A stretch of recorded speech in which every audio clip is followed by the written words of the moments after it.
السلام عليكم ورحمة الله وبركاته. اللهم صل وسلم وبارك على نبينا محمد وعلى آله وصحبه وسلم. اللهم أنت ربي لا إله إلا أنت، خلقتني وأنا عبدك وأنا على عهدك ووعدك ما استطعت. أعوذ بك من شر ما صنعت وأبوء لك بنعمتك علي، أبوء لك بذنبي فاغفر لي فإنه لا يغفر الذنوب إلا أنت. كيف حالكم؟ يا رب تكونوا بألف خير. حبايبي، قبل ما تبدأ الفيديو انزلوا حالا اعملوا لايك، ولو ما انتي عاملة اشتراك سوي اشتراك، يشرفني اشتراكك ووجودك في القناة. ويلا طبخة اليوم جدا سهلة وبسيطة، والخضار اختياري فيها. هي بتنعمل بالدجاج، مرة لذيذة بالدجاج. لو عملتيها أكثر من مرة بتكون سهلة عليكي. زي ما انتو شايفين أخذ 3 بصلات صغار، لو عندك وسط 2، ولو عندك كبيرة 1 كفاية. هنا أنا أخذت بطاطس وقشرته، وقشرت الجزر. طبعا البطاطس تقريبا أخذت 2 أو 3، ممكن 3، ناسية والله كم أخذت حبة. أيوة 3. والجزر أخذت 2، 1 كبيرة وكانت 1 نحيفة. قشرت الجزر كمان.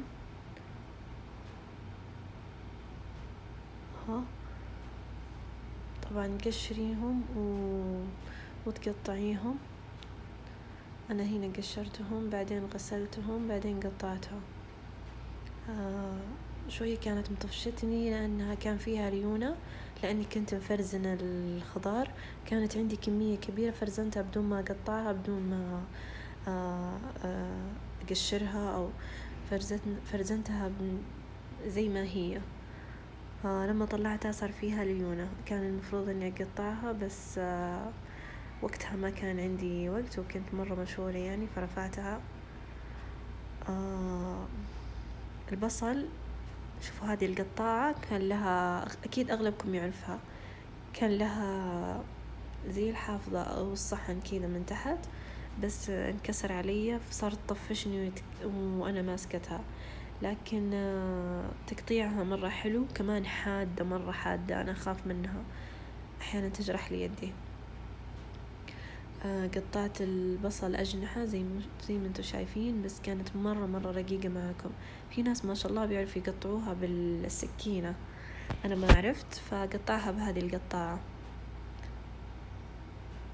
البصل والجزر بتقطع بنفس القطاعة هذه، والفلفل كمان الرومي.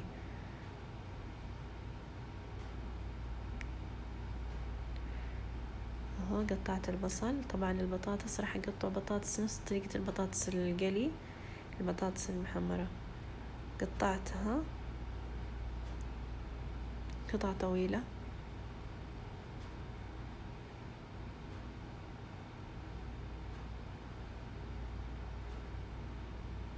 الطبخة جدا سهلة، يعني ما تاخذ منك وقت، وكمان طعمها لذيذ، وبيحبوها كمان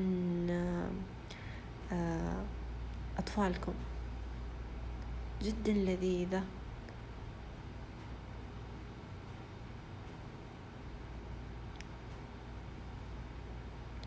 طبعا الدجاج أنا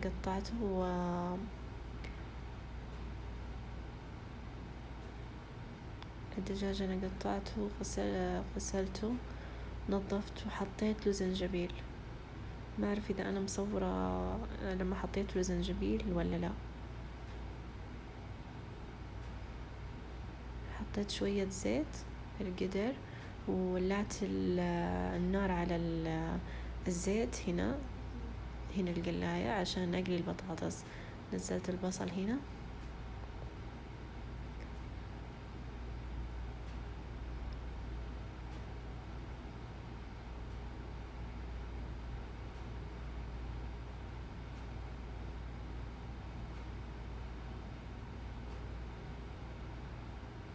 تركت البصل شوية، نزلت الزيت، نزلت البطاطس في الزيت.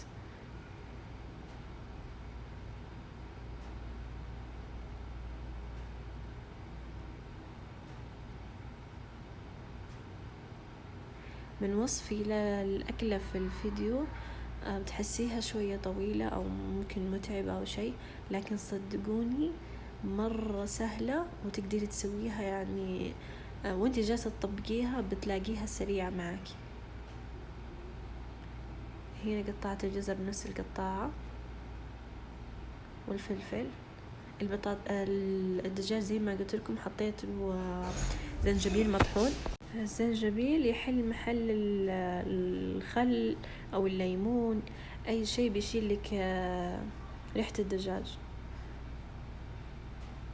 حطوا له بودرة زنجبيل وخلاص. هنا قلبت الدجاج على الجلد عشان ياخذ لك كذا تحميرة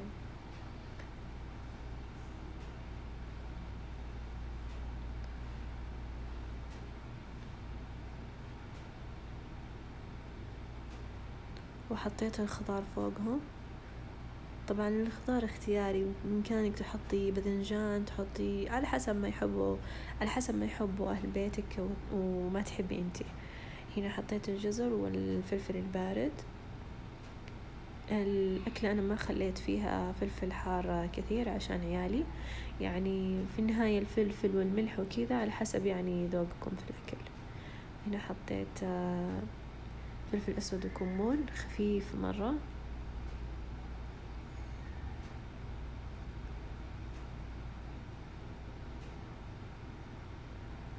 حطيت ورقتين كاري. أنا قبل حطيت الهيل والقرفة أظن هيل وقرفة، أيوة. وهنا بحط الملح، طبعا الملح اللي أنا أطبخ بيه ملح خشن.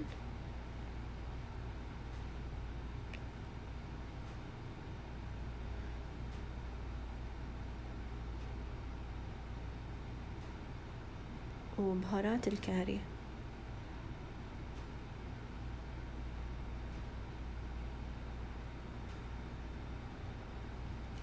كانت البطاطس هنا عندي خلاص استوت، يعني تحمرت وأخذت اللون اللي أنا أبغاه. بدأت أطلعها من الزيت.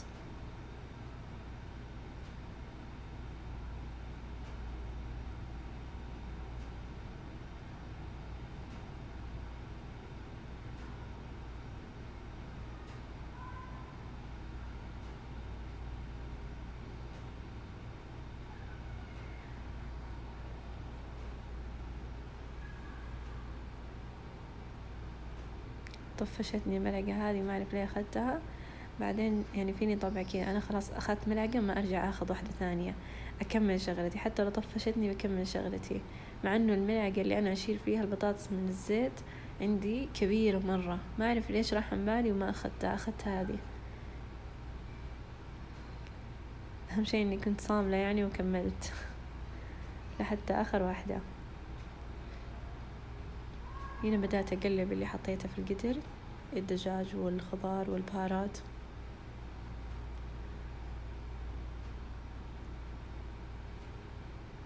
طبعا العين اللي محطوط عليها القدر ضعيفة، فقلت بشيل اللي قليت فيها البطاطس الطاوة، وقلت بحط القدر مكانها. العين هذه أكبر وأحمى.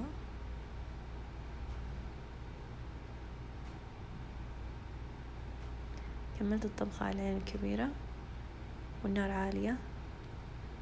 كنت أبغاها كي تتشوح الخضار مع الدجاج وكذا.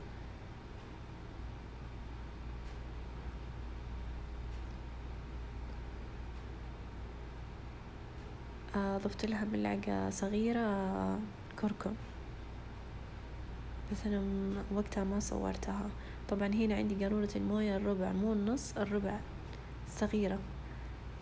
هذه الكمية بس موية، لأنه كمان الخضار حطلع مويتها والدجاج كبر. وقفلت عليها كاتم وحطيت الغطا حقه.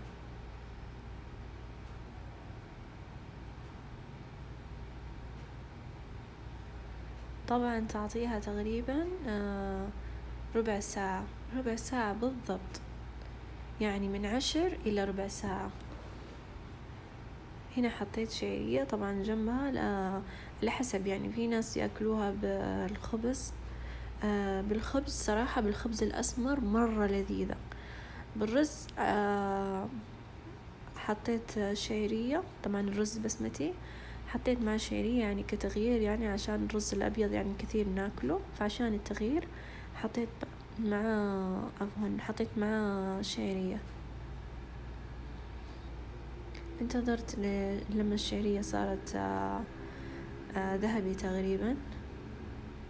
تشوفها الحين حركت فيهم كل شوية، جالس أحرك فيهم حتى تغير. طبعا الشعرية حطيت لها شوية زيت، ما تركتها تتحمر بدون زيت.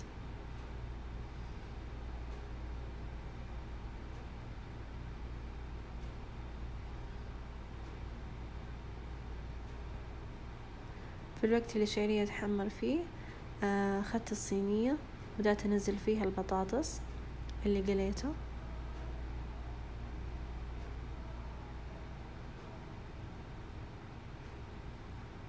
وزعت البطاطس كمان. عندي زبيب، طبعا الأكلة هذه فيها زبيب لازم، كمان هو اللي محليها. اللي ما يحب، يعني الأغلب أنا أسمع كثير ناس ما يحبوه، اللي ما يحب عادي يشيله. هنا تحمرت عندي الشعرية، نزلت عليها الرز المغسول، مغسول بس مو منقوع،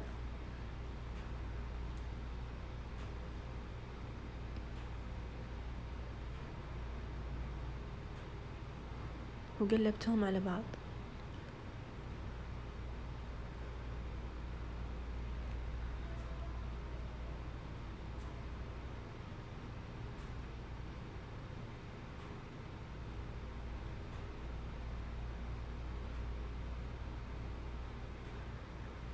أخذت طماطم وقطعتها أنصاف، بدأت أقطعها أجنحة رقيقة.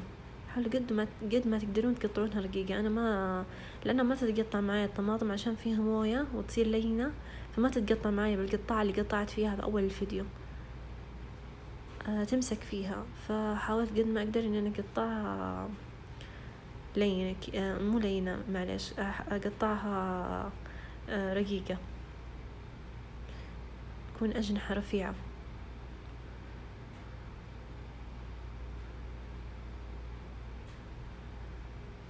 قطعتها وأنا أقطع أوزعها على الصينية كاملة.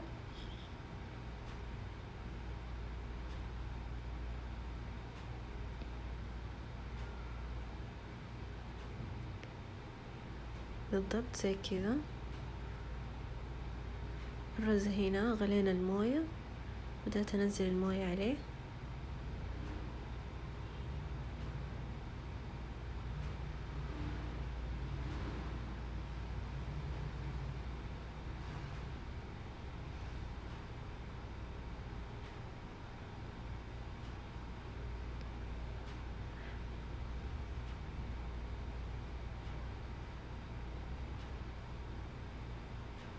هنا كان الدجاج خلاص استوى، كمل ربع ساعة. بدأت أطلع قطع الدجاج. الريحة ما أوصف لكم قد إيش تشهي، والله تشهي. أخذت قطع الدجاج وحطيتها على اللي حطيته في الصينية من قبل، البطاطس والزبيب والطماطم. بدأت أطلعها مع الخضار، وزعتها في الصينية. طبعا هي قطعتها 4/4 الدجاجة، وهنا طلعتها كلها وخليتها على الوجه اللي فيه الجلد. أنا تركت الجلد عشان التحمير، يعني عشان اللحم من جوا ما يجي شيء، يعني ما يكون ناشف مع التحمير. بدأت أنزل المرق عليه مع الخضار. طعمها يا جماعة كانت مرة مرة مرة لذيذة. هنا عندي عواد قرفة وورق غار وكم حبة هيل بنزلهم على الرز، ضروري بتعطي نكهة حلوة.